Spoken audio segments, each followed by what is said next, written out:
Olá, seja muito bem-vindo a mais um episódio do Líderes de Sucesso, podcast produzido aqui pela nossa Fórmula Digital. E é claro, a gente já deixa aquele pedido especial de todos os episódios para você deixar o like, se inscrever no nosso canal e, claro, comentar esse nosso episódio. E aí a gente apresenta agora a nossa convidada de hoje. Aqui no Líderes a gente recebe uma das principais vozes em finanças pessoais e construção patrimonial. Ela é consultora financeira, mentora patrimonial e fundadora do Enriqueça-se, empresa criada em 2019 após a sua trajetória internacional entre Portugal e Estados Unidos. Internacional ela. Com metodologia própria, baseada nos pilares de planejamento, organização e multiplicação, ela já ajudou centenas de profissionais e famílias de alta renda a transformar a própria renda em patrimônio com clareza e impacto real. Ela é criadora ainda de programas como a Mentoria Fortuna e da ferramenta de A Detetive Financeira. Também ensina que o dinheiro deve sustentar escolhas e não limitar possibilidades. Seja muito bem-vinda, Paula Kologeski. Imagina, o prazer é meu. Muito obrigada pelo convite. É uma honra estar aqui hoje para fazer parte do Líderes de Sucesso e espero que a minha história de vida e minha trajetória profissional motive muitas pessoas aí que vão estar nos assistindo hoje. Imagina, a honra é toda nossa de estar aqui te recebendo. Paula, vamos começar pela parte financeira, né? Antes de entrar na parte da tua história. Qual é que é o maior erro que as pessoas cometem na questão financeira na tua avaliação? Sendo rico ou pobre, no geral? O maior erro é gastar tudo o que ela ganha. Então, hoje no Brasil a gente tem 70% das famílias endividadas. E o maior erro é tu não ter um plano para o teu dinheiro, né? Então, eu vejo o que acontece na maioria dos casos. Independente do valor de renda, tá? Baixa, alta renda. As pessoas, elas já vivem no automático. O salário cai na conta, automaticamente ela sai pagando conta de água, luz, telefone, contas fixas que todo mundo tem. Os boletos. Os boletos, famosos boletos. Aí tem algumas que têm dívidas e as dívidas já comprometem um valor considerável da renda. Só que ainda tem o cartão de crédito. Então as pessoas, elas acabam entrando num ciclo de que não importa o quanto elas ganham, elas vão dar um jeito de gastar tudo. E aí nunca sobra dinheiro. Então a maior dor hoje do meu público, dos meus clientes e da população brasileira em geral é não conseguir fazer o dinheiro sobrar. Eu ganho muito bem, mas o dinheiro não sobra. Só que eu digo, o problema não é o dinheiro, não te falta dinheiro, te falta gestão, te falta organização, te falta planejamento. Administração desse dinheiro. Administração desse dinheiro. Então eu vejo que esse é o maior erro das pessoas em geral, gastar tudo que ganha e não ter um plano financeiro. Assim que o dinheiro dela cai na conta, ela já tem que dizer, olha, dinheiro, tu vai para tais lugares, senão o dinheiro acaba indo para tudo que é lugar. E menos para os sonhos, os objetivos, as metas que a pessoa tem. Exatamente. E Paula, tu acha, na tua visão, isso conta muito e tem muito a ver com a nossa educação no Brasil? Porque tanto em escola particular quanto pública, a gente tem essa questão de não ter uma matéria que fale sobre educação financeira ou economia doméstica, né? E tu acha que isso falta para nós brasileiros? Não só para brasileiros, né? Eu morei nos Estados Unidos, claro que lá a educação financeira é mais fomentada, mas sim, eu vejo que a raiz do problema está na falta de educação financeira. Então, o que eu sempre digo é, a gente aprende a trabalhar para fazer dinheiro. A gente se qualifica para ganhar mais, para ter um cargo melhor, para ter um salário, para ser bem mais remunerado. Então, a gente aprende que a gente tem que ir para a escola, depois para a faculdade, se formar e aí conseguir um emprego para ganhar, para fazer dinheiro, né? Só que nunca, em nenhum momento, nos ensinaram a como gerir, a como administrar o dinheiro que a gente faz. Então, por isso que eu digo que hoje as pessoas, elas estão muito no automático, elas querem ganhar mais, que eu quero ser mais bem remunerado, mas enquanto não parar para administrar, para saber gerir, aprender a cuidar do dinheiro que tu faz hoje, não vai adiantar tu ganhar mais.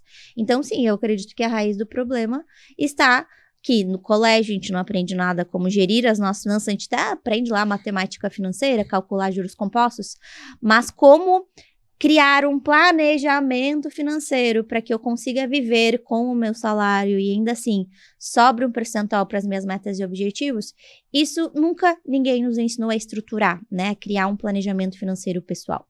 Então, eu acredito que sim, a raiz do problema está na falta de educação financeira, que é um problema mundial, mas ainda assim no Brasil tem a questão do cartão de crédito, né? Que em outros países não tem, países da Europa, Estados Unidos, e aí acaba sendo sempre o vilão da história. Exato. Mas o cartão é só um pedaço de plástico, né? Não é ele que é o vilão, é a pessoa que usa ele de forma errada. Na tua avaliação, nesses anos todos, nesses 6 anos que tu tá nessa área, né, de mentoria financeira, o brasileiro, em geral, ele gasta mais do que recebe?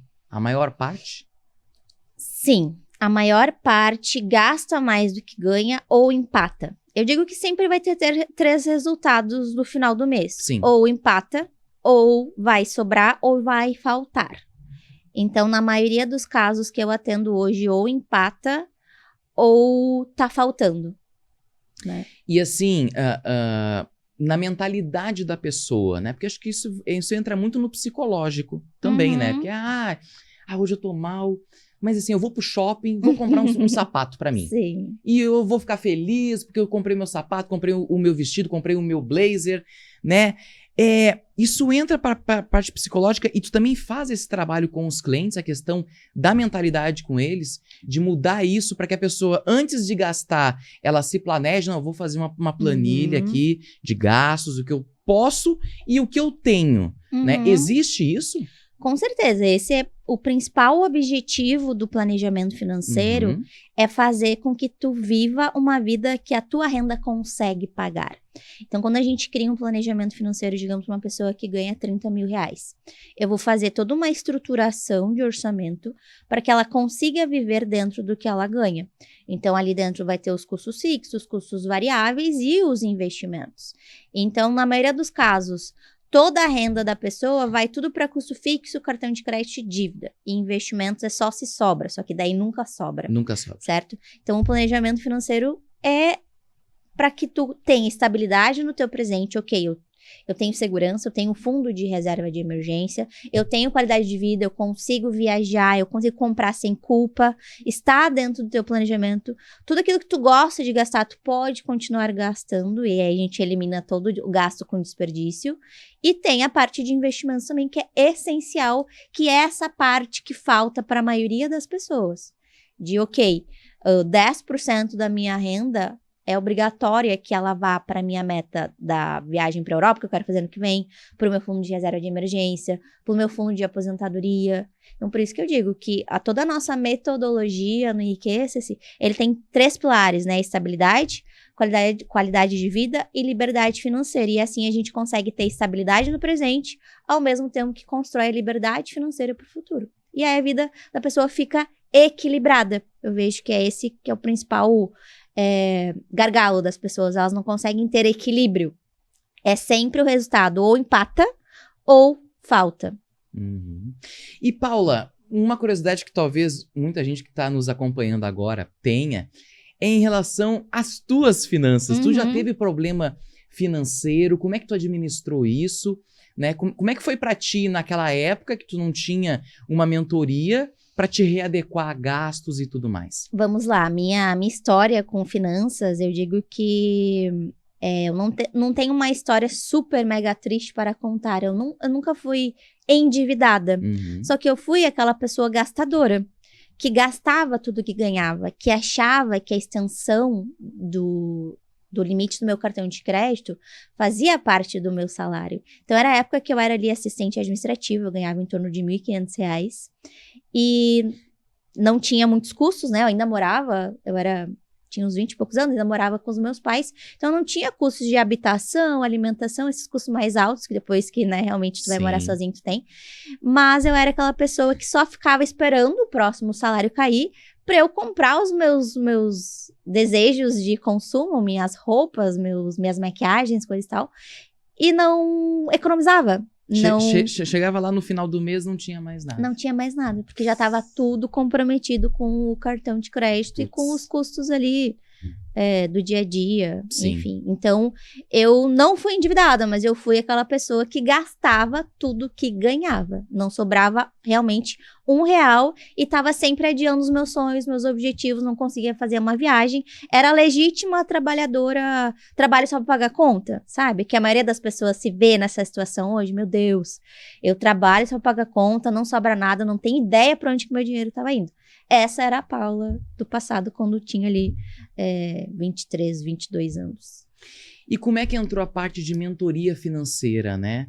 Dessa assistência que tu dá aos clientes, como é que surgiu essa ideia de criar o Enriqueça-se, né? Como é que foi isso pra ti, né? Foi em 2019, né? Uhum. Como é que foi isso, essa transição que tu era assistente administrativa, né? Isso. Pra algo financeiro, tu já gostava dessa área, né? De finanças, como é que foi isso? Vamos lá, eu sempre gostei de matemática, então eu gosto de... Primeiro passo, Primeiro né? passo. Primeiro passo. Eu sempre gostei de cálculos, e eu digo Aham. que eu nunca fui a mais inteligente, mas eu sempre fui a mais dedicada, disciplinada, aquela que virava à noite estudando. Então, eu não era aquele tipo de estudante que sentava, assistia a aula e, ok, entendi o que a professora me ensinou. Então, eu sempre fui muito dedicada. Mas, trazendo aqui uma história de como que surgiu a ideia de criar um negócio, uma consultoria e uma assessoria financeira pessoal, eu digo que todo negócio ele surge de uma necessidade, certo? Então, isso é Oferta e demanda. oferta e demanda. Então, o que aconteceu na minha vida? Trazendo, né, a trajetória. Em 2016, eu me formei em administração de empresas e eu queria muito trabalhar numa multinacional. E para trabalhar numa multinacional tem que ter inglês fluente, certo? E eu já tinha tentado estudar inglês em várias escolas aqui no Brasil e nunca conseguiria realmente ter aquele inglês fluente. E aí surgiu a oportunidade de eu ir morar fora, de estudar inglês nos Estados Unidos. Que maravilha. Só que também linkou todo com o enredo de eu estar totalmente insatisfeita, toda uma insatisfação da minha profissão de ser assistente administrativa. A empresa que eu trabalhava, eu não conseguia ver visão de criar uma carreira lá. Então, eu coloquei na minha cabeça, não, acabei a administração, eu estava fazendo pós-graduação em gerenciamento de projetos, e para eu ser uma excelente GP, né, uma gestora de projetos, ser bem remunerada, trabalhando numa multinacional, e para isso eu preciso ter inglês fluente para atender, né, Claro. empresas internacionais. Então, esse era o plano. E tu tava nessa empresa há quanto tempo, mais ou menos? Eu tava há uns 4 anos já. Ah, bastante tempo. Há uns 4 anos. Bastante Então, tempo. era aquele tipo de coisa. Estou me qualificando e a empresa não está me valorizando. Então, eu preciso fazer alguma coisa. Há um teto dentro da empresa. Exato. Uhum. Então, além de assistente administrativa, eu era auditora da qualidade da ISO 9001. Então, eu tinha praticamente 2 cargos ali. E tentava aplicar para vagas maiores de cargos, né, assistente 2, 3, analista, Uhum. mas não conseguia passar nos processos seletivos, enfim, nunca era selecionada para enfim, escalar a minha carreira profissional. Sim. E aí eu me vi numa situação de que, ok, não é isso mais que eu quero fazer. E essa ideia de fazer um novo intercâmbio surgiu porque em 2015 eu já tinha feito um intercâmbio em Portugal. E aí que entra Portugal na jogada. Tu já tinha. Em 2015, eu ganhei uma bolsa de estudos para fazer intercâmbio durante 6 meses na Escola de Economia em Faro, em Portugal. Então, foi a minha primeira experiência morando fora. E foi aí que eu digo, todo mundo que tem a oportunidade de morar fora e mora fora do Brasil, a gente tem uma visão de mundo muito mais rápida de quem nunca sai do país. O que mudou pra ti quando tu teve esse intercâmbio em Faro e nos Estados Unidos depois? Em Faro foi a questão de criar independência e autonomia de morar sozinha. Uhum. Então, até 2015 eu morava com os meus pais. E a partir do momento que eu fui morar fora, ok, agora é comigo tudo, né? Tu nunca tinha morado sozinha antes? Nunca tinha morado sozinha. Então, foi ali a primeira grande mudança, né? E foi morar sozinha justamente fora do país, em Portugal. Exatamente. Um outro país, uma outra cultura, né? Então, essa foi a primeira grande mudança, assim, Desafio. que eu tive. Desafio. Segunda, Segundo é estudar numa faculdade internacional, que também é muito diferente, né? O método de ensino. E terceiro, que eu consegui visitar 10 países da Europa. Que beleza. Então, imagina, 10 diferentes culturas que eu consegui viver durante 6 meses, né? Então, eu cursei a faculdade durante 6 meses. E depois eu tirei 1 mês para fazer um mochilão pela Europa. Que maravilha. Então, foi uma experiência muito enriquecedora e que foi criando uma nova visão de mundo e uma nova Paula, certo? O legal da Europa é isso, né? Tu pega um trem e viaja, assim, vai França, Alemanha. Exatamente. Né?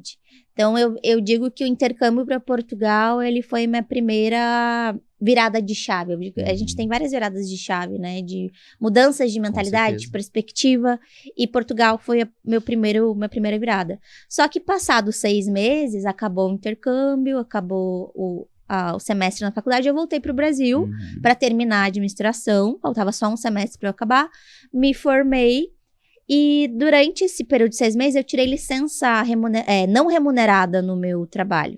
Então, eu voltei para o mesmo cargo de assistente administrativo e auditora da qualidade. Só que olha quanta coisa eu vivi naqueles 6 meses para eu voltar para aquele mundinho minúsculo. A tua mente já era outra, né? Exato. E aí surgiu, eu não quero mais trabalhar como assistente administrativa. Eu acredito que eu mereço muito mais, o meu potencial é muito além do que eu estou desempenhando aqui. Sim. E aí eu consegui fazer um acordo com a empresa e surgiu a oportunidade de um amigo meu ir estar morando fora, em Los Angeles. Mas assim, quando tu fez esse estágio e esse intercâmbio antes, quantos anos tu tinha? Eu tinha 25 anos. Nossa, bem novinha, bem novinha. Isso, foi 10 anos atrás. Agora eu tô com 34. Eu tinha, legal, 24, 25 anos. Deve ser uma experiência única, né? Nossa, é demais. Eu recomendo pra todo mundo. Se tu tem a oportunidade de fazer um intercâmbio, morar fora, trabalhar fora, vai. Porque eu digo que a gente evolui muito mais rápido do que ficar só no Brasil. Aí, no fim da tua empresa, desse ciclo nessa empresa que tu tava, o que aconteceu daí pra tu criar o Enriqueça-se? Isso, daí, voltando aqui. Aí, em 2017, eu pedi demissão, peguei todo o valor da rescisão e eu tinha 3 meses para me manter nos Estados Unidos até conseguir um trabalho lá e para custear, né, a escola de inglês, custo de vida, enfim. Então, eu pedi demissão em 2017, julho de 2017, eu pedi demissão, fiquei 6 meses no Brasil me organizando, terminando a pós. Aí, em julho de 2017, eu fui morar fora. Então, chegando lá, também é um choque de realidade, assim. Porque, pensa, eu fiquei praticamente 6 anos da minha vida. Eu fiz tecnólogo em processos gerenciais antes da administração, né? Aí me formei em tecnólogo, depois aproveitei as cadeiras e fiz administração. Então foram anos estudando para ser uma gestora de empresa, uma administradora de empresas. E aí tu chega em outro país como uma imigrante. E aí o que acontece? Tu tem que se submeter a trabalhar em subempregos. Então foi muito difícil para mim aceitar de que, nossa, eu fiz 2 graduações, uma pós-graduação e agora eu vou ter que trabalhar de babá, de garçonete. Como é que foi essa experiência pra ti? Porque eu fico imaginando aqui, e acredito que o pessoal de casa também agora tá imaginando, imagina a Paula, né, sendo garçonete lá, você quer um cafezinho? E não que seja uma profissão... Não, e detalhe, sem falar inglês fluente. Nossa Foi senhora. na raça que eu aprendi. Assim, só pra gente esclarecer pro nosso público, né, não é uma profissão, vamos dizer assim, que desmerece alguém, pelo contrário. Exato. Eu também já trabalhei... em lanchonetes, enfim, foi um dos meus primeiros empregos, né? Mas, claro, é uma mudança de mundo completamente diferente, né? Tu estava lá, acredito eu que num escritório, trabalhando direitinho, de repente tu tá como garçonete, como babá, num mundo completamente diferente. Em outro lado do mundo, né? Exatamente. E como é que foi pra ti isso? Porque imagina, deve ser... Foi assim, foi um trabalho mental muito forte que eu tive que fazer. Nem fazia terapia na hora, eu lidei com isso sozinha. Nossa. De dizer, Paula, é uma fase, é temporário, tu não apaga nada do que tu estudou, tu ainda é administradora de empresas, tu é gestora de projetos, só que agora tu tá num país onde tu não fala a língua, o teu currículo não vale nada, e pra tu te manter aqui, tu vai ter que fazer alguma coisa.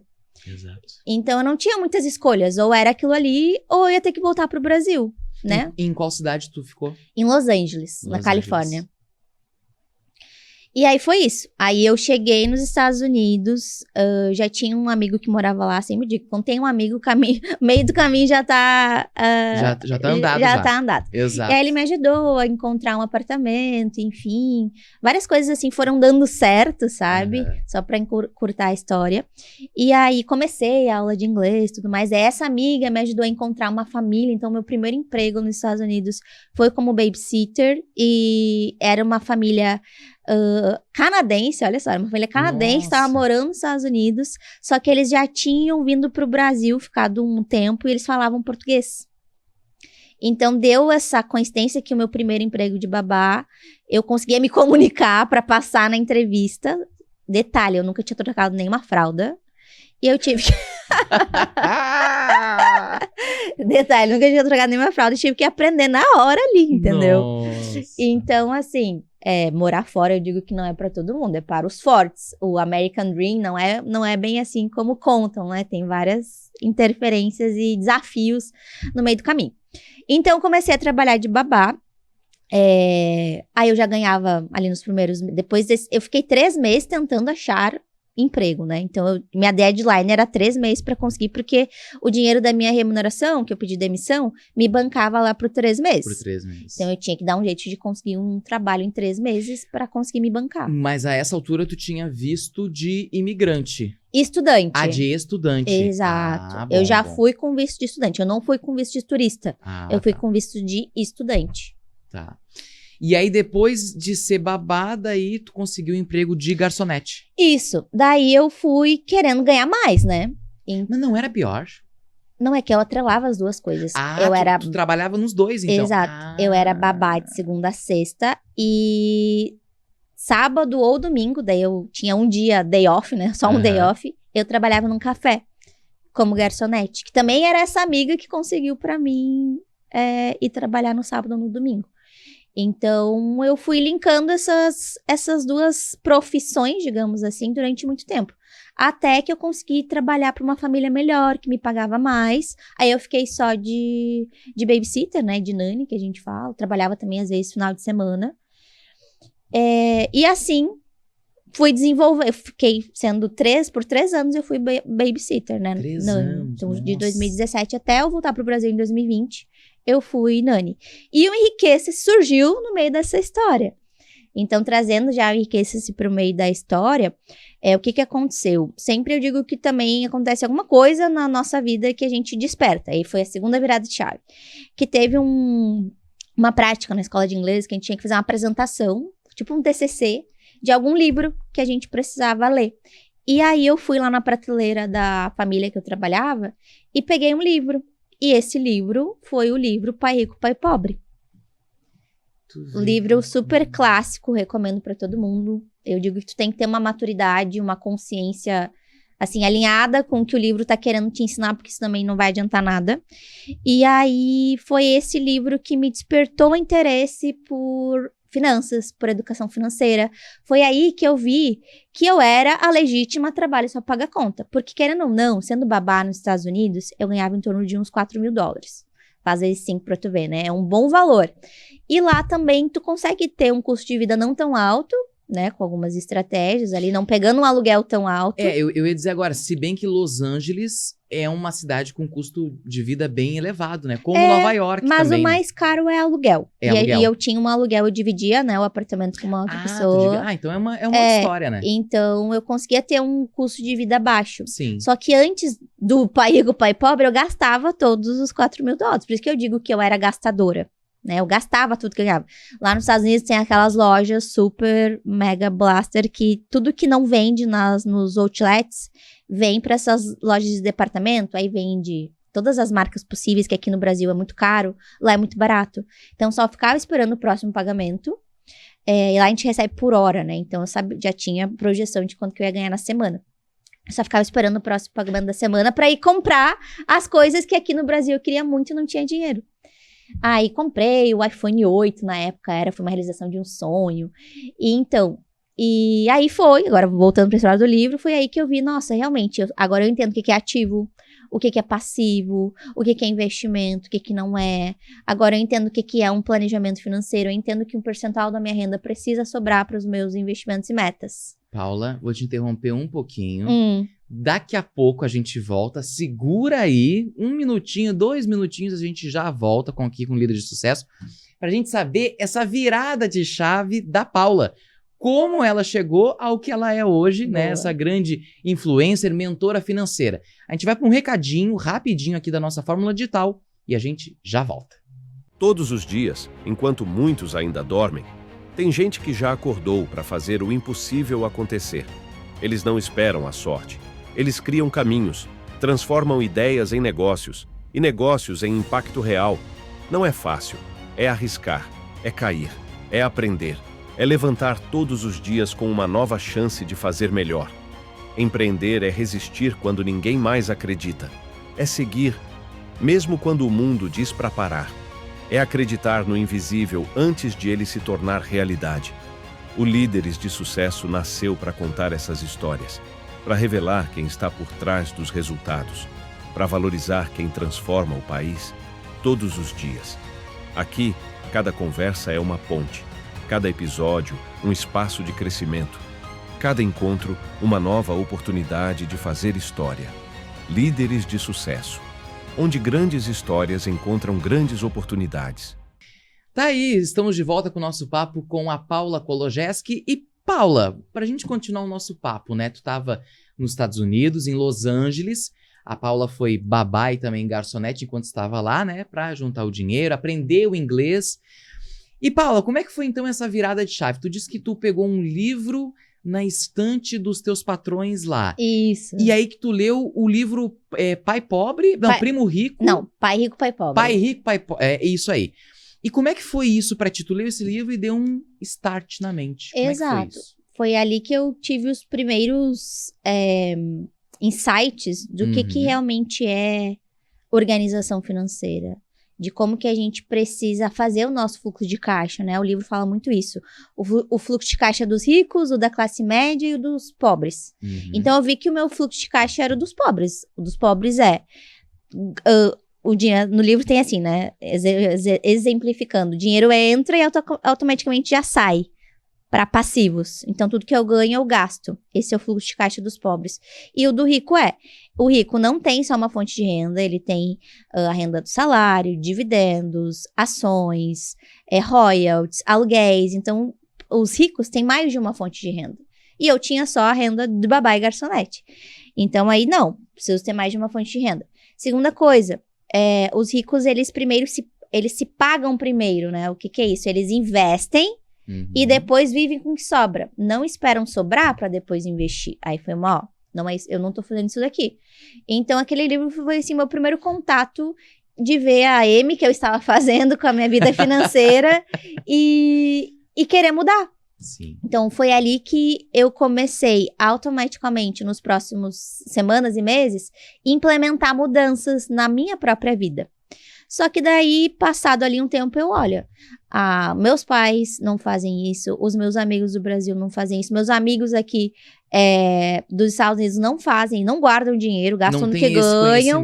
E eu quero compartilhar isso com as pessoas. E aí foi a ideia de eu criar um Instagram para documentar o que eu estava fazendo na minha vida, como que eu organizei, como que eu estava controlando os meus gastos, quantos % da minha renda eu estava poupando, investindo mensalmente. Na prática. Na prática, como que eu criei meu planejamento financeiro. Então, tudo que eu ia fazendo, eu ia documentando. E aí surgiu... Eu comecei a gerar conteúdo. Eu digo que o meu primeiro cliente de consultoria financeira veio da produção de conteúdo. E imagina, eu estava lá em Los Angeles, do outro lado do mundo, um cliente aqui de São Paulo, se eu não me engano, me achou. Meu conteúdo chegou pra ele e ele veio me perguntar: Paula, tu dá consultoria financeira? E na época eu não dava. Na época eu tava na fase de aquisição, de adquirir conhecimento. Então eu fiz Eu fiz todos os cursos aqui no Brasil dos mais renomados consultores financeiros, Natália Arcuri, Primo Rico, Bruno Perini, todos eu fiz. E além disso, eu tava começando a minha especialização de um guru das finanças lá dos Estados Unidos. Só que eu abracei a oportunidade, olha, faço. Então eu peguei, disse pra ele que fazia, juntei tudo que eu já estava aprendendo ali, todos os cursos e treinamentos que eu estava fazendo, montei minha estruturação de entrega da consultoria financeira e marquei o horário com o cliente. E como é que foi essa primeira experiência, né? O primeiro cliente, como é que foi para ti? Nossa, assim? eu lembro que eu tava nervosíssima, mas eu sou muito dedicada, então eu escrevi cada palavra que eu ia falar com ele no primeiro encontro, o que eu ia dizer para ele fazer, como é que eu ia diagnosticar qual era o problema dele. Então eu escrevi cada palavra e cada pergunta que eu ia fazer para eu me sentir mais preparada e confiante, né, para essa primeira reunião. Então foi assim que surgiu o primeiro cliente do Enriqueça-se, e aí que eu vi que, opa, peraí, isso realmente pode ser um negócio. E aí só que detalhe, né? Como eu trabalhava de segunda a sábado, ou de segunda, folgava sábado ou domingo, eu tinha um dia só pra eu gerar o conteúdo, escrever, gravar, editar, era tudo eu que fazia, era eu presa, né? Então eu vi, olha, consegui uma segunda fonte de renda, tô seguindo o caminho o fluxo de caixa dos ricos. E assim eu fui gerando conteúdo, então eu chegava às vezes da escola de inglês ali, e tinha ou que estudar a minha especialização, ou gerar conteúdo, então eu ia dormir 2 da manhã. Nossa. Então eu tinha um propósito muito grande por trás, sabe? Então eu fiz acontecer nas condições que eu tinha, na quantidade de tempo que eu tinha. Eu vejo que às vezes a gente fica sempre reclamando, nossa, mas eu não tenho tempo pra gerar conteúdo. Cara, eu gerava 2 da manhã o conteúdo, porque eu queria fazer dar certo. Eu me comprometia a fazer até dar certo, né? Então, foi assim que surgiu o Enriqueça-se. Foi através de um perfil de Instagram, gerando muito conteúdo de valor, trazendo muita verdade, porque tudo que eu aprendi eu aplicava na minha própria vida financeira. Então, eu fui a minha primeira cliente, né? Eu fui o meu primeiro case de sucesso e ainda sou até hoje. Então, hoje tudo que eu ensino eu vivo. Então, eu vendo a verdade. É o mais importante, né? Porque quanto que a gente vê por aí mentores, né? E pessoas que são hipócritas. Uhum. Que pregam, não, que tem que fazer, chega na parte da vida dela, gente, é um horror. Exato.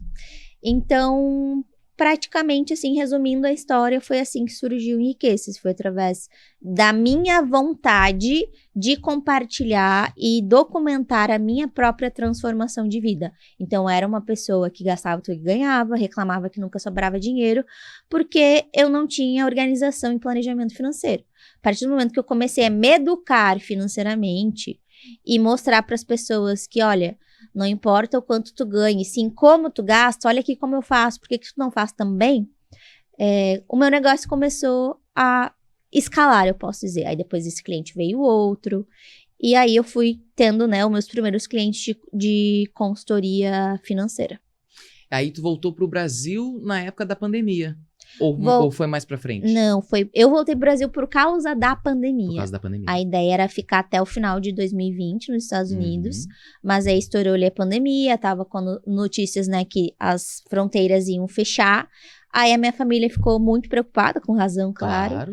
E disse, Paulo, tu volta, porque não tem condições de a gente morar aqui, tu aí, a gente não saber o que vai acontecer com o mundo nos próximos meses. Deu, tá. Então eu vou pro Brasil, em julho, em dezembro eu volto pra Los Angeles. Tanto que a gente tinha deixado sublocado o nosso apartamento e tinha deixado várias coisas minhas lá nos Estados Unidos. Nossa. Só que aconteceu, não voltei, né? A pandemia se estendeu por mais de um ano. Mais de um ano. Só que o que aconteceu quando eu voltei pro Brasil? Eu consegui focar 100% no meu negócio. Então, lá nos Estados Unidos, não era a minha prioridade, né? Eu tinha a escola de inglês, eu tinha a especialização que eu tava fazendo. E tinha os 2 empregos. Então, eu ficava lá para 4º, 5º plano. Só que eu amava muito o que eu fazia. E no Brasil, quando eu voltei, eu consegui focar 100% na estruturação do meu negócio. E eu digo, quando a gente bota 100% da nossa energia em algo, não tem como dar errado. Verdade. certo? A gente coloca energia, tempo, dinheiro.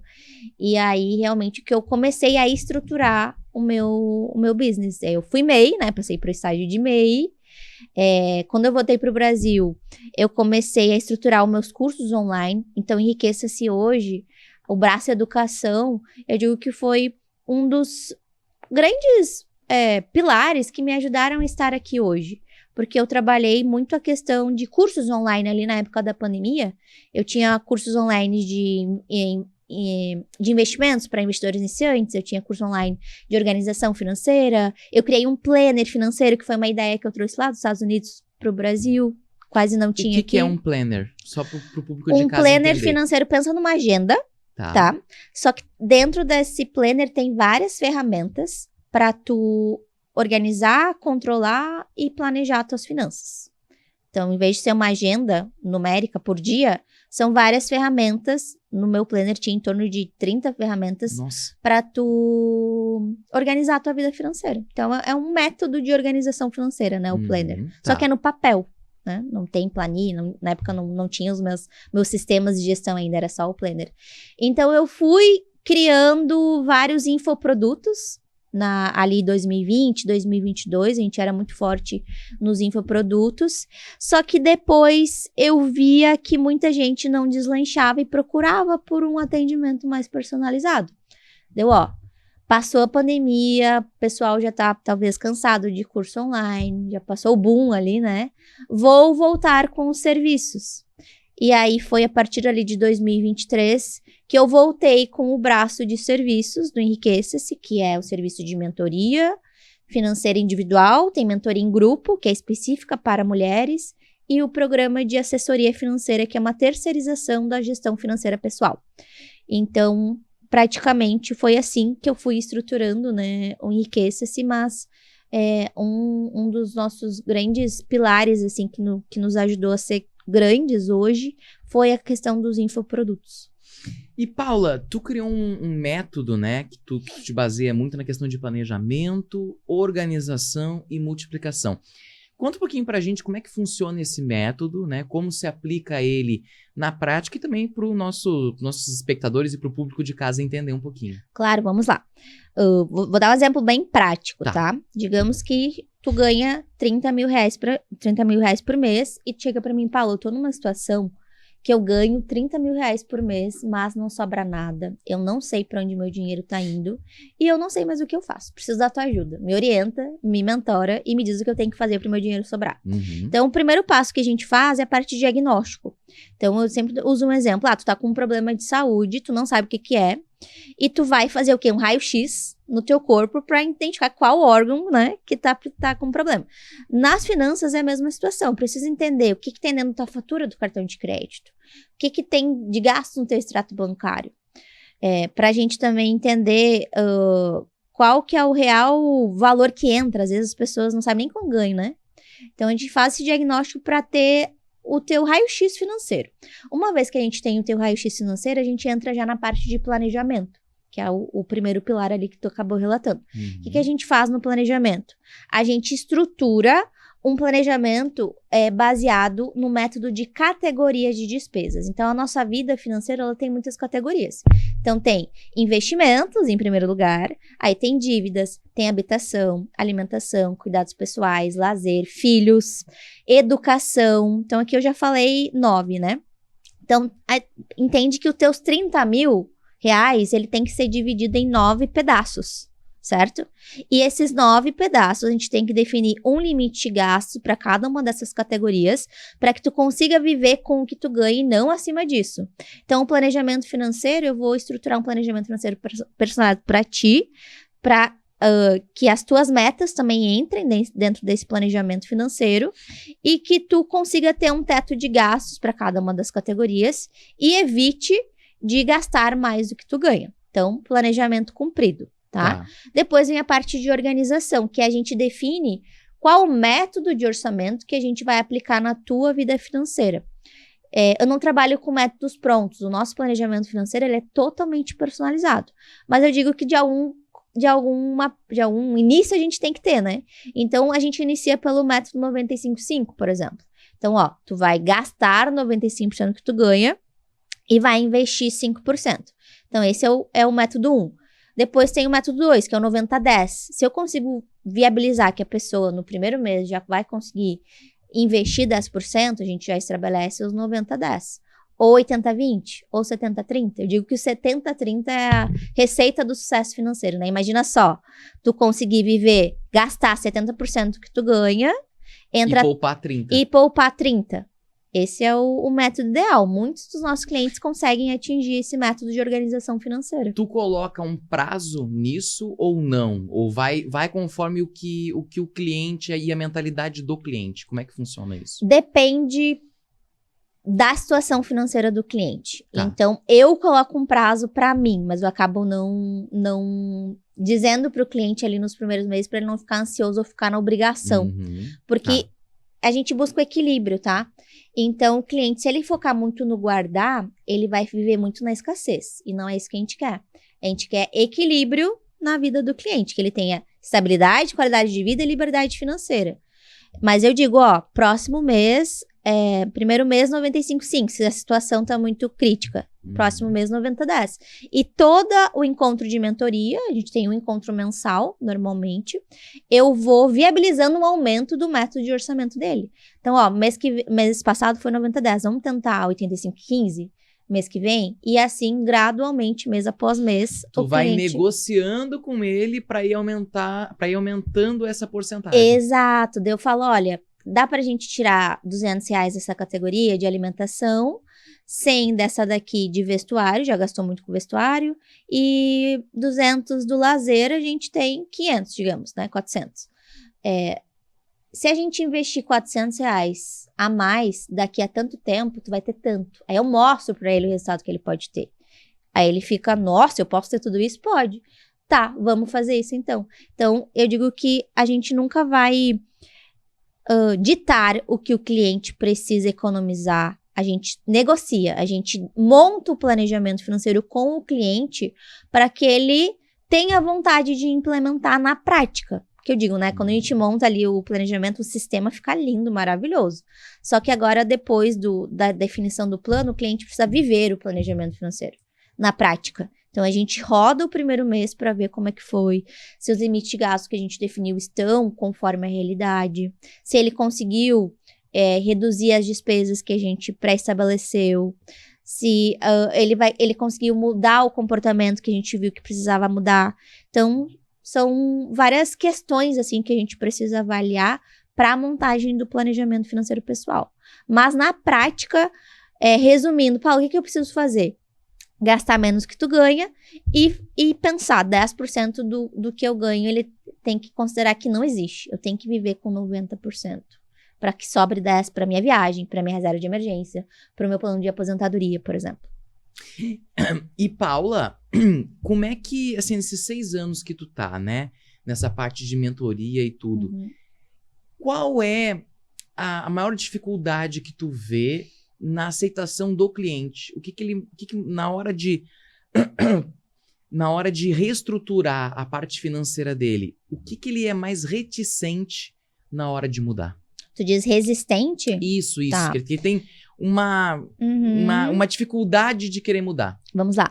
O planejamento financeiro pessoal é muito diferente de um planejamento financeiro empresarial. Porque no planejamento financeiro pessoal tem a parte comportamental e emocional do dinheiro. Então, não adianta eu desenhar um planejamento financeiro maravilhoso, tu me dizer, Paula, vou seguir, se o teu comportamento, tuas atitudes, ações, não estiverem convergentes com o que a gente definiu ali no papel, na planilha, né? Então, a maior resistência dos clientes é a mudança de comportamento. Ele chegar à conclusão, meu Deus, eu gasto R$4.000 em alimentação para 2 pessoas. Eu gasto R$5.000 de lazer. Meu Deus, o que eu tô fazendo? Então, para que a gente consiga ter uma redução de gastos e implementar o gasto menos do que eu ganho, precisa ter mudança de comportamento. E por natureza, o ser humano não gosta de mudar. né? É confortável A gente tem uma resistência muito grande, né? Dá um exemplo na prática. É confortável tu trabalhar um dia inteiro, cansado, e achar que merece pedir um iFood em vez de cozinhar. É confortável tu ir pro shopping fazer shopping terapia, porque, Shopping terapia. porque tu tá estressado, brigou com o marido, ou acha que tu trabalha demais e merece, entendeu? Exato. Então, a nossa metodologia, isso também é um dos nossos grandes diferenciais, a gente trabalha a parte emocional e comportamental do dinheiro. Por isso que sempre quando um cliente entra na mentoria, eu gosto de estudar o histórico dele com dinheiro. Como que era a família? Tu veio de uma família endividada? Ou tu veio de uma família que dinheiro era escassez, aí tu nunca conseguia ter nada e agora porque tu tem o teu dinheiro tu pode ter tudo? Aí já entra o psicológico. Já entra o psicológico. Então, o planejamento financeiro pessoal não é uma questão matemática. Claro que existe ali o planejamento, questão de cálculos para enquadrar a tua vida dentro do que tu ganha, mas é muito mais sobre comportamento, sobre emoção, sobre ele saber controlar as emoções, né? Isso eu falo muito para meus clientes. Tu não vai conseguir controlar o teu dinheiro enquanto tu não souber controlar as tuas emoções. Então, primeiro entende, eu gasto muito por impulso, mas o que aconteceu naquele dia, naquele momento? Por que tu estava estressada que te levou a ir fazer a shopping terapia? Ou abrir o carrinho lá da Amazon, da Shopee, enfim, encher o carrinho e comprar, sabe? Então, a gente precisa entender a raiz do impulso para que a gente tenha as mudanças e os resultados que o cliente almeja. E, Paula, tu chega a recomendar para os clientes terapia? Com certeza.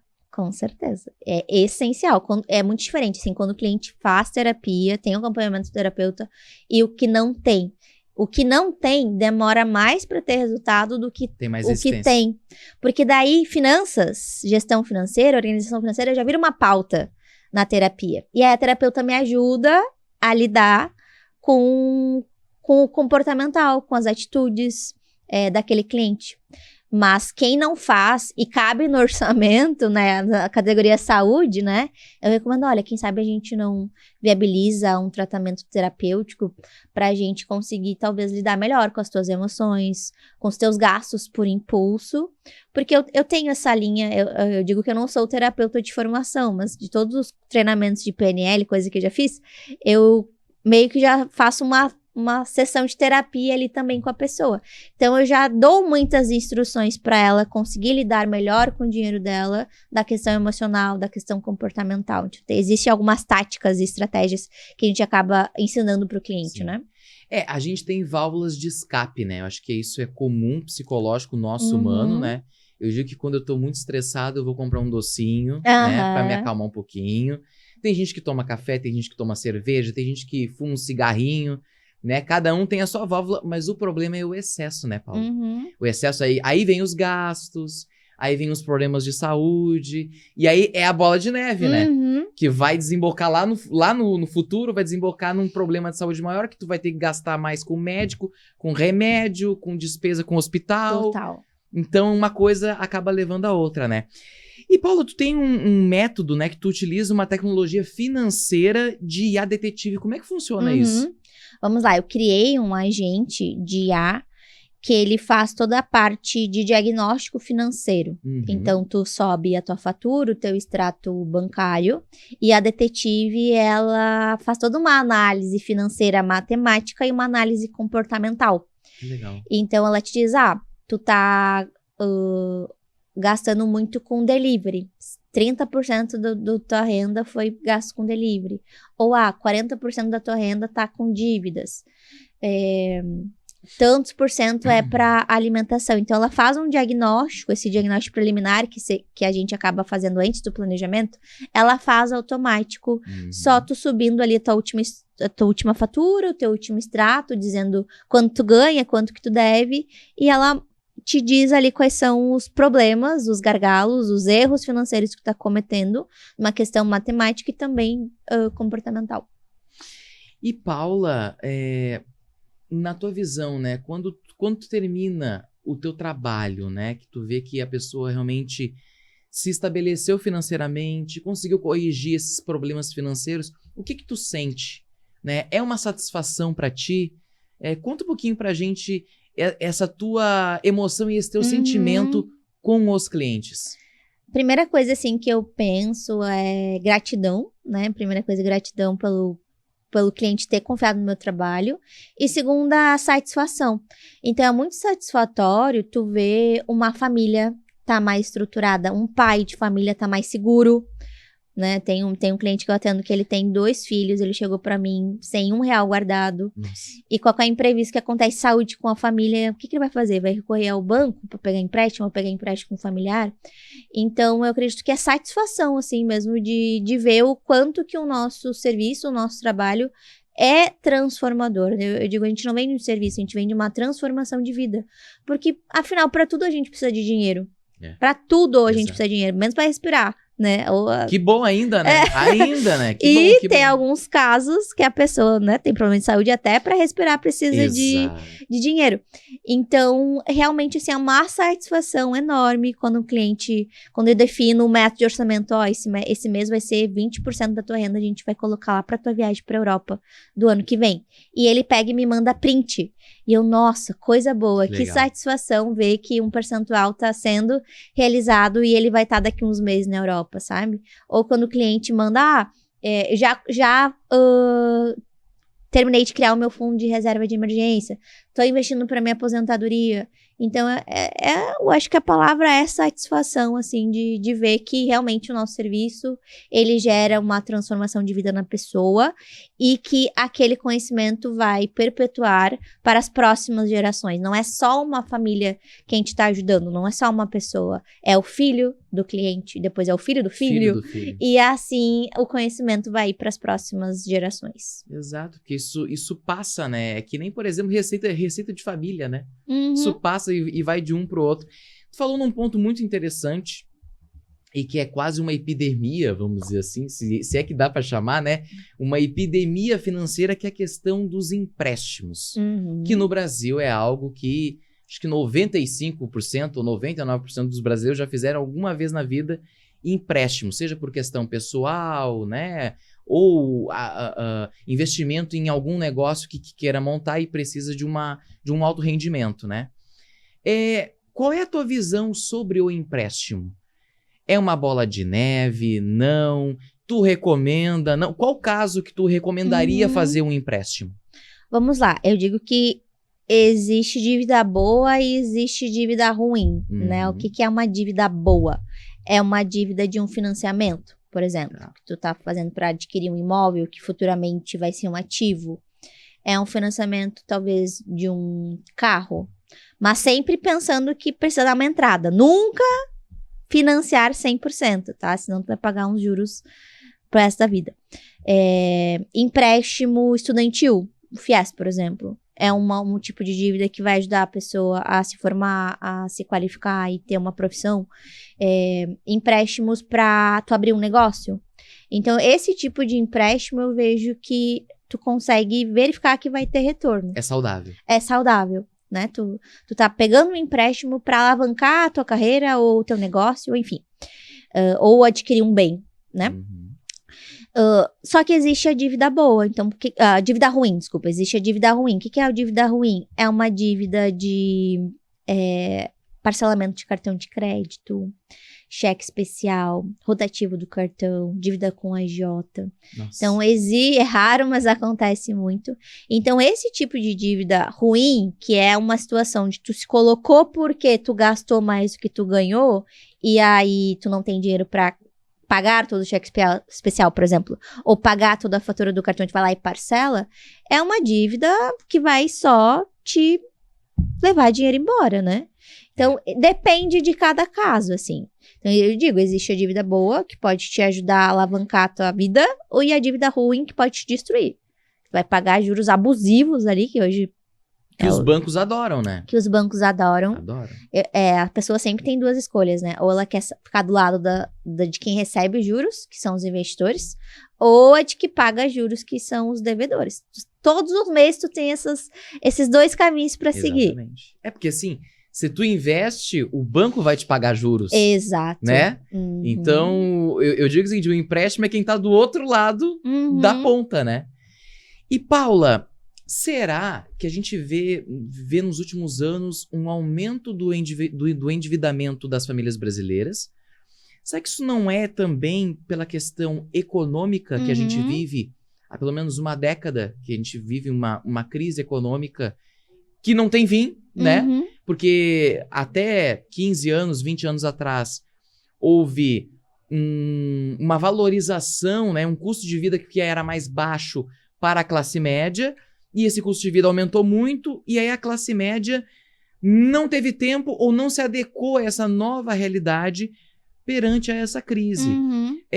A tua avaliação é que essa parte econômica também acaba sendo preponderante e sendo responsável, talvez, por esse endividamento crescente e que não para? Sim, eu acredito que é né, dos motivos, mas claro que não é o maior.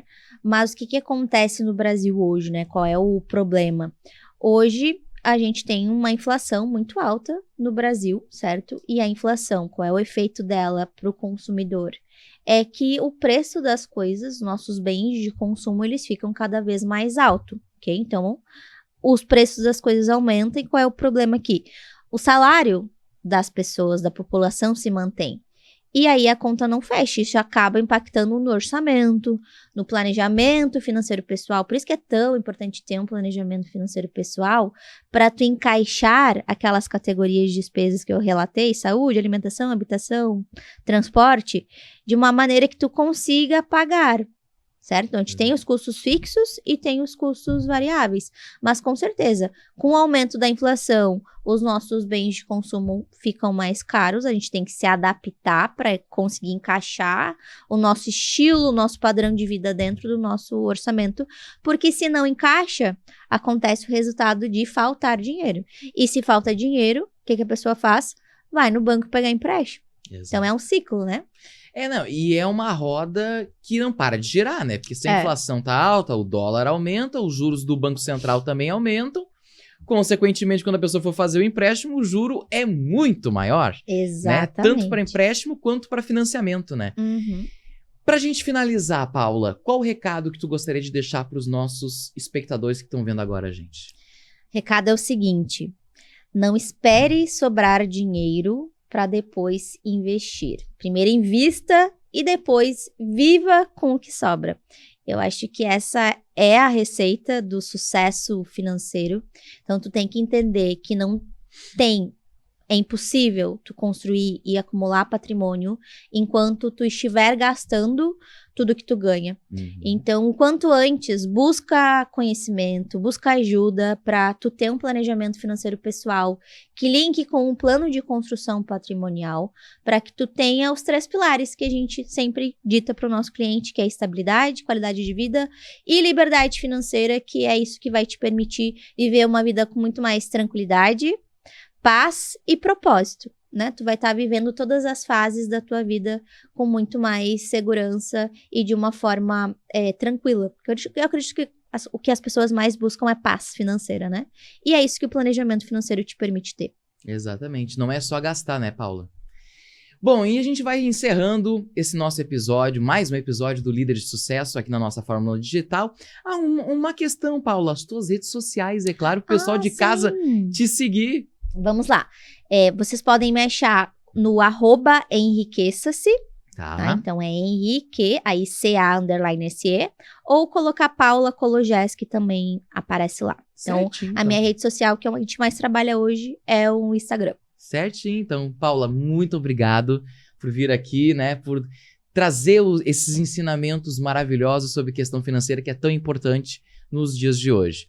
Bom, e a gente agora sim, a gente vai encerrando mais um episódio do Líder de Sucesso. Semana que vem, estamos de volta com os nossos convidados. De novo, muito obrigado pela sua atenção.